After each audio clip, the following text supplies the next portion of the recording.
Paano magkaroon ng eternal life? How to go to heaven?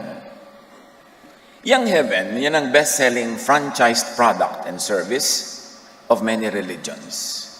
Yan ang selling point.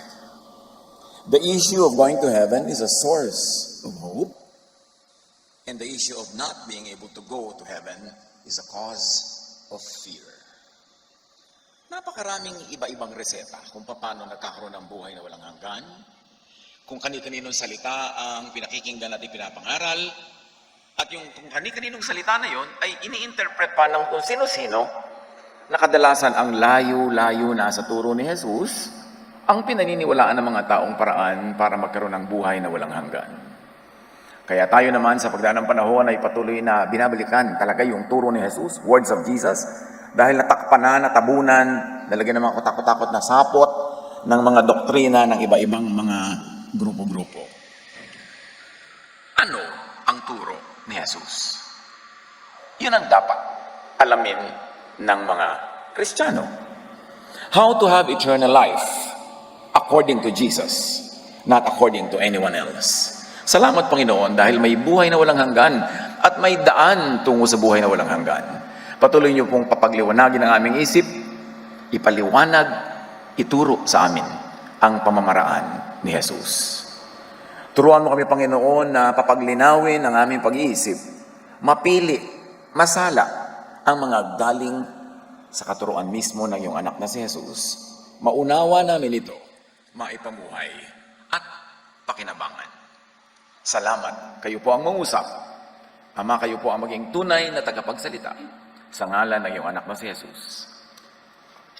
Luke 10:25 to 37. On one occasion, an expert in the law stood up to test Jesus. "Teacher," he asked, "what must I do to inherit eternal life?" It's a top issue. At itutuloy natin maya-maya ang sagot ni Jesus. Elsewhere, Jesus taught in John 3:16, "For God so loved the world that He gave His one and only Son, that whoever believes in Him shall not perish, but have eternal life." Nandito na sa John 3:16 yung buong katuruan kung paano magkakaroon ng buhay na walang hanggan. Kaya dapat huwag nang dagdagan, bawasan at paguluhin. And the most important words in this verse are love, gave, believe, not perish, eternal life. Said another way, God sent Jesus, the Word, and the Word is the idea. So God sent the idea, and the idea is the teaching of Jesus, and the teaching of Jesus is none other than love as the way to eternal life. So God sent Jesus as the way to eternal life. God sent love as the way to eternal life. John 1:12, "To all who did receive Him," meaning Jesus, and receiving His love, to those who believed in His name, meaning in His teaching, He gave the right to become children of God and therefore to have eternal life. The Word, the idea of Jesusness, passing through the door and portal of love. Siyempre, yung korteng pusong love, ano lang yung symbol, kasi yan ang nakasanayan natin. But the Word, the idea, the Son of God that became flesh, passed through the door of love into the world. Kaya makikita natin na si Jesus ay isinilang, He went into the world, and the reason and the method is also love, the door of love. The Son of God becomes Jesus the man and makes His dwelling among us. Then Jesus the Word comes from heaven to the world through the door, the stargate of love. Kung bibigyan natin ng illustration, yung kalayo-layo ang eternal spaces and time went into earth as flesh through the door, the portal, the idea of love. God sent Jesus to the world to be humanity's door to eternal life. So Jesus becomes the door. God sent Jesus, the teaching of Jesus and love, as portal to eternity. Makararating ka doon sa kaluwalhatian, sa walang hanggan, sa pamamagitan ni Jesus. Si Jesus ang daan. At si Jesus ay personification of love. Therefore, the door, the portal, the stargate is love. Jesus takes love believers with him to eternal life. Many people did not know the way. Many people did not know love as the way to eternal life. God sent Jesus to teach that way. So enter heaven through the Jesus way. Through the way of Jesus, through love. There is something about love that is so mysterious and powerful. And love is energy. Love is vibration. And when you vibrate in love, you vibrate with the universe. You vibrate into eternity. Dapat maintindihan yon from that point of view. Hindi lang yung love na romantic love. Hindi lang yung love na pang mag-asawa, mga magkasintahan. Yung pagmamahal. Tunay na pagmamahal vibrates. And you vibrate with the universe, with God. Because God is love. And when you vibrate with the vibration of God, of course, you have eternal life.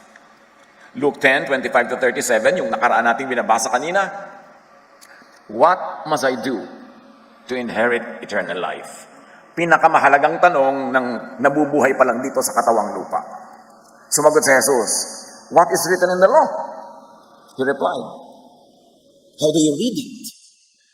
He answered, love the Lord your God with all your heart and with all your soul and with all your strength and with all your mind, and love your neighbor as yourself. A direct quote from Leviticus 19:18. So sabi ni Jesus, ano ba ang nakasulat kung paano ka magkakaroon ng eternal life? Alam naman nung nagtanong, sabi niya, love God and love your neighbor. Yun po, para magkaroon ng eternal life. This is the universal law. It means love God and your neighbor as yourself. This is not the local Jewish legal and ritual law. Nung sinabi ni Jesus, ano ba sinasabi ng law? Anong nakasulat? Ang pinag-uusapan doon, yung way to eternal life. And that law is the universal law of love, not the legal, ritualistic, busisi laws of Israel for their daily, religious, and social life. Hindi yun ang way to eternal life. The universal law of creation, which is love. At sabi ni Jesus, you have answered correctly. Jesus replied, do this, love, and you will live. Love, and you will be saved from death. Sabi mismo ni Jesus. Love, and you have eternal life. Sabi naman ni Peter, Acts 16:31, believe in the Lord Jesus and you will be saved.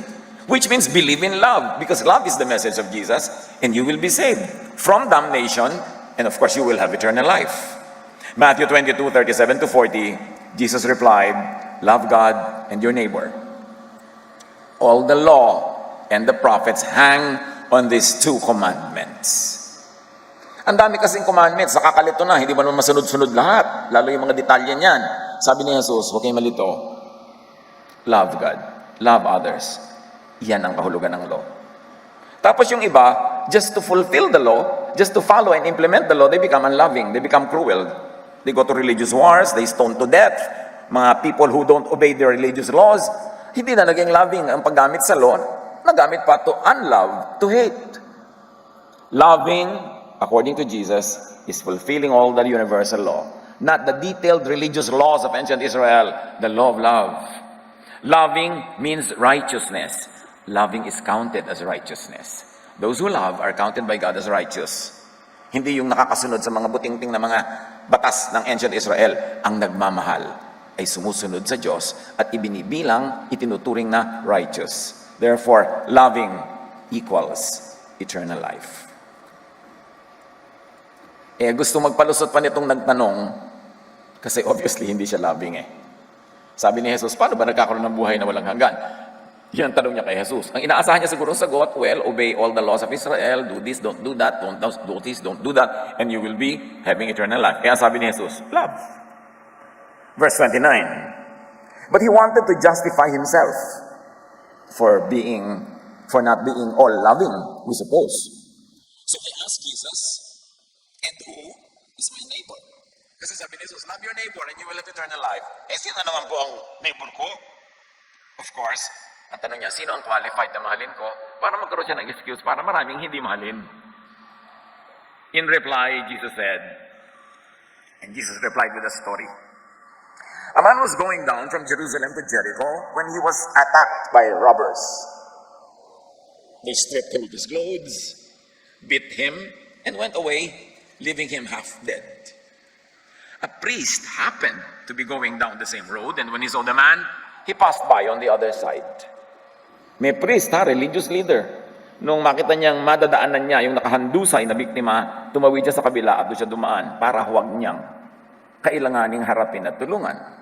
So too, a Levite, a very highly regarded religious persona, when he came to the place and saw him, passed by on the other side. Niligtang-ligtangan at iniwas-iwasan nila talaga itong nakahandusay na half dead. But a Samaritan, as he traveled, came where the man was, and when he saw him, he took pity on him. Naawa yung Samaritan, mga outcast sila, kinoconsider na marurumi. Siya yung naawa. He went to him and bandaged his wounds, pouring on oil and wine. Precious commodities, oil and wine, pinakamahal yan. Yun ang kanyang ibinuo sa sugat. Kasi disinfectant yan eh. At nakakasoothe, is a balm. The Samaritan, a non-neighbor, loved. The religious leaders did not.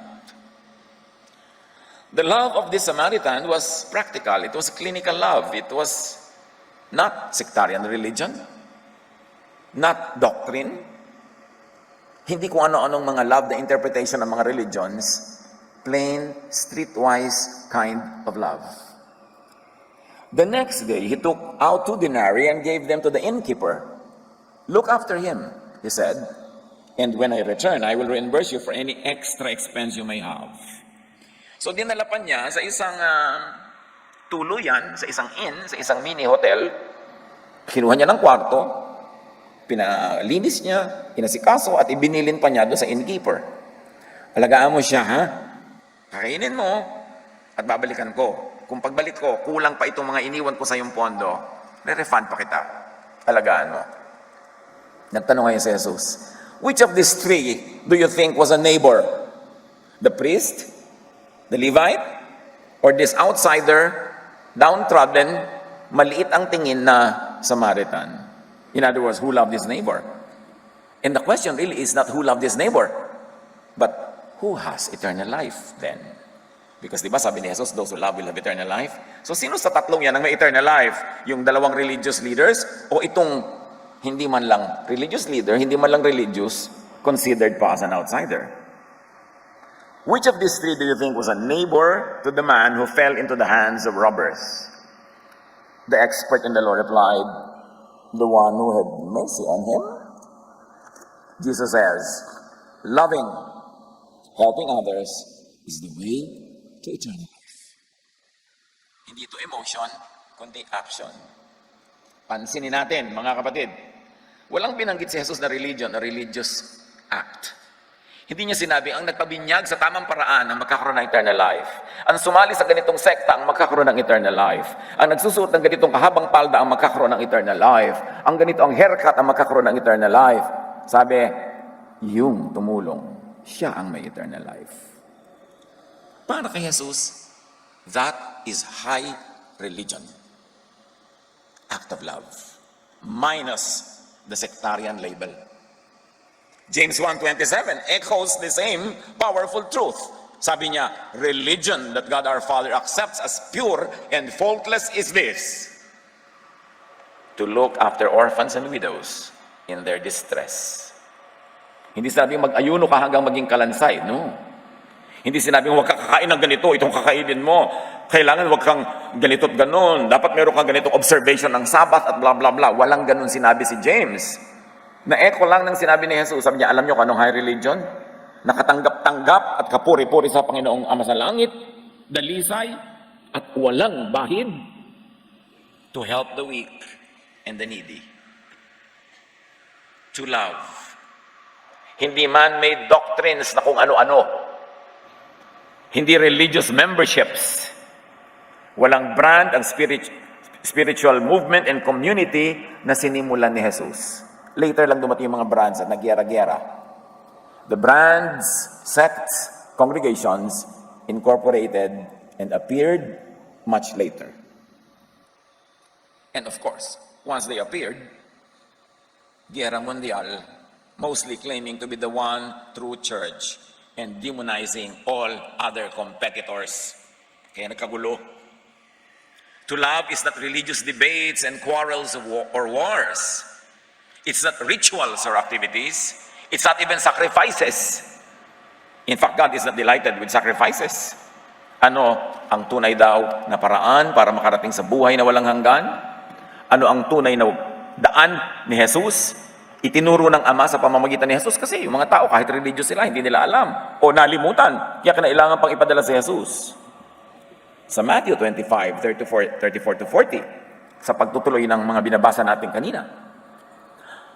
Nung sinabi ni Jesus na eto ang mga maliligtas para silang mga tupa, na may mga kambing dyan, yung mga tupa dito, ligtas, yung mga kambing dyan, hindi. Of course, that's only an illustration. Hindi naman yung mga kambing at tupa ang tunay na issue dyan. Then the king will say to those on his right, hinati daw kasi ng king yung mga tao. Isang grupo sa left, isang grupo sa right. Of course, it's an oversimplification, an example. Come, you who are blessed by my Father, take your inheritance, the kingdom, meaning eternal life, the kingdom prepared for you since the creation of the world. Long before corporate religions, ibig sabihin, meron ng nakahandang paraan ng pagpunta sa kingdom. Kasi prepared before the foundations of the world. Religions came much, much later, claiming to be the way to God. Paano nung wala pa sila? Walang way? At sabi ni Jesus, hali kayo, tanggapin niyo ang inyong gantimpala, buhay na walang hanggan. Bakit po? Ano pa nagawa namin? Hindi naman kami sumali sa mga sekta. Hindi naman kami sumali sa ganitong religion. Hindi kami nagritual. Ano po? For I was hungry, and you gave me something to eat. I was thirsty, and you gave me something to drink. I was a stranger and you invited me in. Outsider ako, puwera, pero sinali nyo. I needed clothes and you clothed me. I was sick and you looked after me. Tulad nung Samaritan. I was in prison and you came to visit me. Ibig sabihin ni Jesus, take your inheritance, eternal life, because you loved me by loving others. Kaya sabi ni Paul sa 1 Corinthians 13, anumang doktrina ang ipagpatong-patungin ninyo, the greatest is love. The way, the method, the truth, the teaching, the love of Jesus is the way to eternal life. Huwag malito. 1 John 4, 7-8, let us love one another. For love comes from God. And if it comes from God, it is what will go back to God. Love comes from God, therefore love will go back to God. Sumakay ka sa tide of love to go back to love and to God. Everyone who loves has been born of God or born again. Everyone who loves has been born of love of God. Paano po yan? Hindi naman ako umattend sa rally sa Luneta para itaas ang kamay ko, para tumanggap. Nagmamahal ka ba? Umiibig ka ba? Tumutulong ka ba? Opo. Ano sabi ni Jesus? Ano sabi ng 1 John 4, 7-8? If you love, you have been born of God. Hindi mo kailangan sumali. Alam niyo yung mga nagpapataas, maganda naman. Kung ipapaliwanag ko ano yung ginagawa, pero yung nagtaas ka lang, akala mo anak ka na ng Diyos. Yumuko ka lang at umusal ng mga dasal-dasal, repeat after me, akala mo anak ka na ng Diyos. Maganda kung naiintindihan ang ibig sabihin ng dasal. Pero kung akala mo dahil lang nagdasal ka o nagtaas ka ng kamay o dumalo ka, naging anak ka na ng Diyos, abay mag-isip-isip ka. Ang mga religions kasi, gusto nila yung magtataas ka ng kamay, uusal ka ng dasal, mag-fill up ka ng form para maging member ka nila. Ganun lang yun, para may ownership of you. Siyempre, ituturo mo na magiging anak ka ng Diyos sa pag-ibig lamang na hindi ka naman sumali sa amin, hindi ka umattend, hindi ka magiging amin.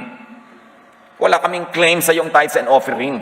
Kaya kailangan may procedure, may paraan na alam mong sa amin ka na born again, sa amin ka naligtas, para dito ka tumanaw ng utang na loob at dito ka magdala ng offering. Yun lang yun.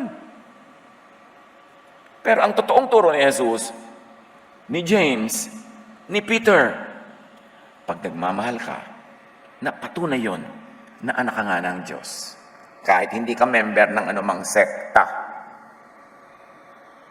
Whoever does not love, does not know God, and therefore does not have eternal life. Because God is love. Eh kung mapapasali ka pa sa mga reliyon, hindi loving, self-righteous, judgmental, mahilig magpwera, mahilig magpahiya, ang mga makasalanan, nasa yung love? Do not unlove, do not hate, do not hurt one another in the name of God. Kasi religious war ang mangyayari dyan. Do not be cruel to others for the sake of religion, for the sake of doctrine. Siyempre, kailangan umaalingaw yung doctrine, dapat ganon, no? Pero ang point, anong doctrine ang babangga sa love? It is love that is a sign that you're a child of God. It is a love that comes from God, and it is a love that brings you back to God. So huwag maging overly loyal to any doctrine that is unloving in application. Yung puro religious purity, tanggalin natin yung mga makasalanan, batuhin natin sila, ipuwera natin sila. Turo ba yun ni Jesus? Yun ang babatuhing babae. Nahuli na sa akto, may verse pa silang pang-justify ng batuhan. Hindi naman pinabato ni Jesus eh. Labing bang mambato? Proverbs 12:28. In the way of righteousness, and by now we know that righteousness means loving, there is life. Along that path is immortality. You want immortality? Go the way of righteousness. Be loving. Because that is counted as the righteousness. Kaya sa Luke 10:25, what must I do to inherit eternal life? He answered, love the Lord your God and love your neighbor as yourself. Do this and you will live. You will have eternal life. Kaya mga kapatid, syempre, love the lang. Sabihin nyo nga, love the lang with feelings. 1, 2, 3. Feelings na ba yun? Once more. Ayan, love na lang. Sino naman ang tinitingnan nyo habang sinasabi nyo yan? Baka sa pitaka nakatingin. Do a good Samaritan. Yan ang walang mali na doktrina. Nagsasabunutan ng mga tao kung anong tamang doktrina ng baptism, kung anong dapat tinapayang kainin sa Eucharist, kung anong kakantahin, mabagal ba o mabilis. Hindi nyo na yan malulutas. Kaya, ano ang sagot? Wow, paas sa test, oh. Taas ang comprehension ng kongregasyong ito. Love na lang. Kasi wala doon mistake. Help a victim of unlove. Any unlove. O marami dyan, mga wives na kulang sa pag-ibig ng asawa, mahalin nyo as kapatid. Huwag naman bilang kapalit ng kanyang asawa. Di ba? Mahalin nyo siya as anak, as nanay. Cure a wounded, bleeding, hurting someone. Do that. And you have eternal life. Siyempre, magagalit sa akin lahat ng mga sekta na nagtuturo ng iba. Dahil, turo naman niya ni Jesus. Awayin nila si Jesus. Ako naman dito, isa lang hamak na taga-repeat na sinasabi ni Jesus. Clothe a naked, cold someone. Alam niyo, maraming nakedness. Yung tinatanggalan mo ng dangal, hinihiya mo. Nakedness yun. So, bigyan mo siya ng dangal, ng pahalaga. Binibihisan mo. Huwag maghubad. Huwag magpahiya ng kapwa. Baligtad eh. Feed a hungry, thirsty someone. Maybe it's hunger for food. Maybe it's hunger for attention. Maybe it is hunger for understanding, for forgiveness, for care. Maaring namamalimos lang siya ng konting oras kasi kailangan niya ng kausap. Feed a hungry, thirsty someone. And of course, the most basic level is literal food and literal drink. Hindi lang tayo dapat may involved sa self-serving, inward church activities. Yung umattend ka talaga nagwo-worship ng mga 3 oras, pagod ka, high na high ka, tapos uwian na. Wala ka man lang pinakain kahit na peanut butter sandwich sa daan, tapos high na high ka dyan. Ano, yan na yun. Pinasaya mo lang ang sarili mo. Marami magwo-worship, emotional tripping. Talagang dapat tigmak ng luha, gumugulong sa sahig, ganyan. Blessed na blessed ako. Tapos, ang dami dinadaan ng pulubi, wala mo lang iabot kahit white rabbit. Anong worship yon? Kasi nalibang na tayo na akala natin yun na. Dapat ang ginagawa lahat nasa bubong dingding ng simbahan. Siyempre, para control ka ng church, dapat lahat nasa loob. Pero nasa labas ang tunay na service. Anong saysay ng asin? Nasama-sama lang yung asin sa loob ng lalagyan. Kailangan lumalabas ka para bigyan ng lasa, pigilin ng pagkabulok ng maraming bagay. Help others to survive. Makatawid. Maraming tao kailangan nila makatawid eh. Hindi mo silang kailangan pakainin ng 1 taon. Yung patawirin mo lang sa gutom ngayon, pakainin mo lang, mamaya makakagawa na yan ng paraan. Kailangan lang makatawid. Yung lungkot na lungkot lang. Kailangan lang niya makatawid. Konting kausap. Alam niyo, one of the saddest funeral services I ever do, kung nagpakamatay yung yumao. Sad. Wala ka ma-inventong comforting words para sa mga namatayan. At marami mga nagsisisi, naku, magpapakamatay na pala siya. Kung alam ko lang, kinausap ko sana. Busy kasi ako kanina. Hindi naman talaga natin alam kung sino nagbabalak tumalon. Pag nalang tumalon na, tsaka mo malalaman. Pero ba't maabangan pa yung dumating yun? Help others to survive, makatawid, kahit oras lang, kahit sandali. Bigyan ng panahon, bigyan ng pansin. Kasi yun ang ating mga moments of extreme sadness to the point that we become temporarily insane. Saglit lang yun eh. Mapakain mo lang, mapansin mo, makakatawid na. Help others to live full lives. Kung may kakayanan ka na magbigay sa mga tao ng pansimulang negosyo, kahit maliit, para sila umunlad, hindi yung laging aasa sa'yo. May kakayanan ka na magbigay ng chances, opportunities, magpaaral.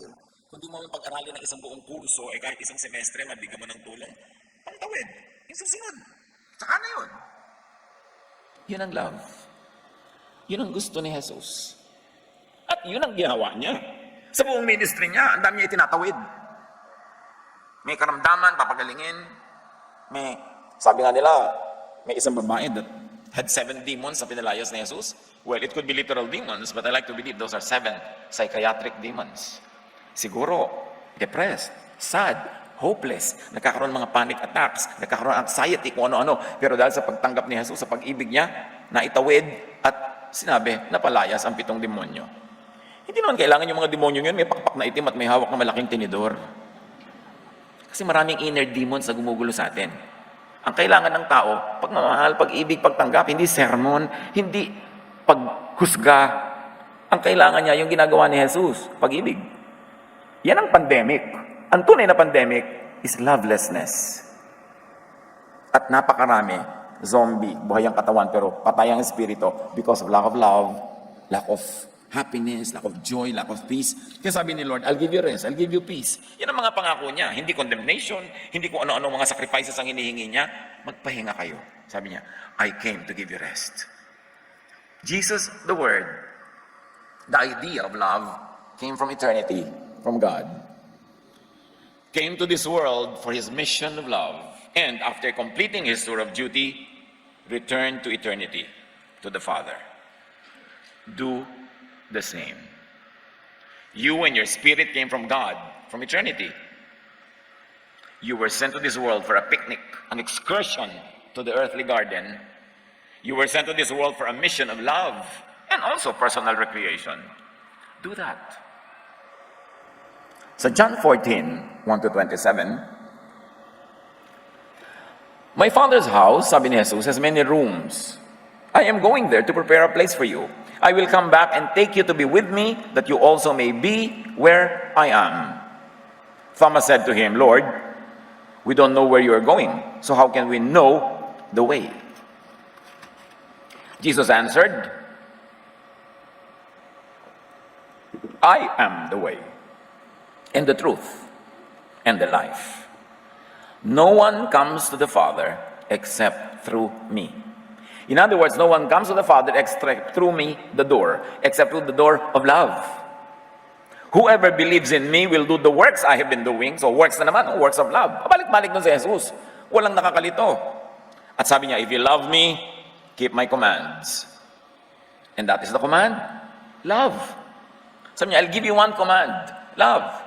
And I will ask the Father, and He will give you another advocate to help you and be with you forever, the Spirit of truth. So ang mga tao, parang nalulungkot dahil sabi niya, Jesus, ako pupunta na sa Father. Sabi niya, pero kayo malungkot. I will ask the Father to send you the Holy Spirit. At katumbas na rin nun yung nandyan ako. Before long, the world will not see me anymore, but you will see me. Because I live, you also will live. Pero meron niyang parenthetic expression, because I love, so you also should love. Therefore, because I live, you will also live. On that day, you will realize that I am in my Father, and you are in me, and I am in you. When? What day? When Jesus sends the Spirit of truth, the advocate. Whoever has my commands and keeps them, and what's the command? Love, is the one who loves me. The one who loves me will be loved by my Father, and I too will love them and show myself to them.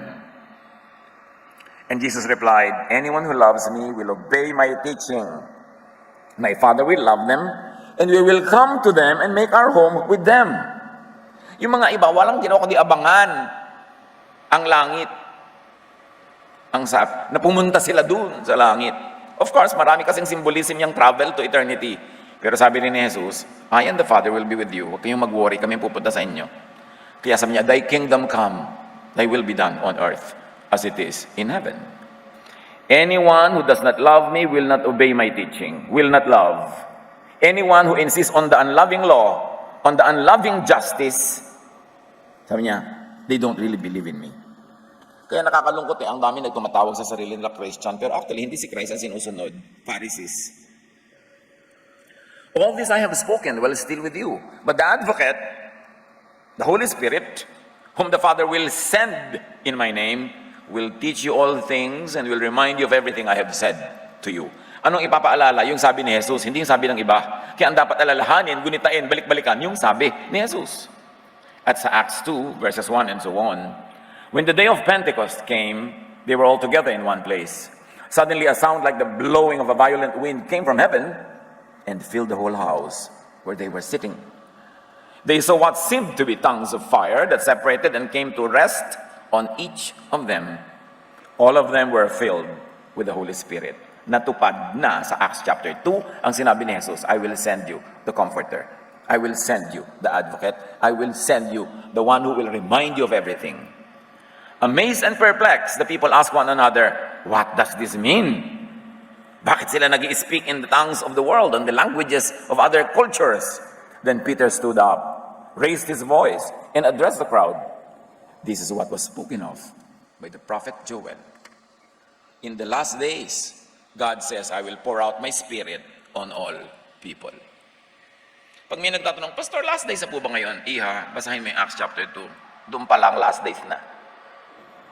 Nagyari na yung dapat mangyari. Ano yon? Not the end of the world, but the end of the temple world. The end of the world of the law. Dahil dumating na ang world of love. World of grace. Ushered in by the presence of the Holy Spirit, most dramatically exhibited at Pentecost. Naganap na noon pa man sa Pentecost. Paano magkaroon ng eternal life? How to go back to heaven? Bakit back? Because our spirit came from God. When we die, the body returns to the ground and the spirit returns to God who gave it. How do you go back to God? Do your tour of duty. Live on this planet. Live your life. Live your earthly life to the fullest. That's what God wants. Sabi ni Jesus, I came that you might have life and have it to the full. Tapos ang gagawin ng maraming religious group, pangangayatin ka sa walang katapusang fasting. Ipagbabawal lahat ng ligaya at sarap. Meron pang nagpapahirap sa sarili. At sasabihin, sa langit ka na bumawi. No! Ang sabi ni Jesus, I came, dito na, now na, that you might have life and have it to the full. Don't suspend your joys, your happiness, your pleasures, and very especially your acts of love. Sabay-sabay lahat yan. Love others, sabi ni Jesus, as you love yourself. Therefore, you should also love yourself. So do this. Love and recreate. Recreate creation. Plant trees. Clean the environment. Do your artistic and creative endeavors because God creates, we recreate. Ang kinreate lang ng Diyos, do, re, mi, fa, sol, la, ti, di ba? Pero you recreate. You make all the compositions, all the music out of those notes. Because God gave you the power to recreate. Not to create, siya lang ang nakikreate. But we recreate. We encourage people to blossom in their fields, in their talents, in their arts, because that is worship. When you develop your talent, you are worshiping the one who gave you the talent. Hindi lang confined sa religious activity ang worship. Pina-franchise kasi. Do all that, then return to God, to eternity, through the same way you came, through the same way Jesus came, through the way of love.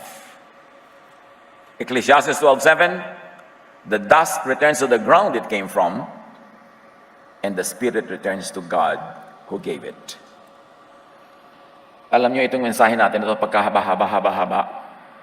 Kaya in-split ko into 2, mamaya ng second service yung part 2. Pwede na kayo sa part 1, pwede na rin yan. Pero kung gusto nyo, stay, meron tayong part 2. Pero ang paupuin nyo naman yung bagong darating kasi nakaupo na kayo ngayon eh. Love, di ba? Ano nga? Yun. Do the excursion from eternity to this world, then back to eternity. Huwag yung problemahin niya kamatayan, problema yan ng Diyos. And God is not death, God is life. Jesus came to give eternal life. Ang atupagin ninyo ay? Yan. Then, meet again and return to your Maker. God bless us all.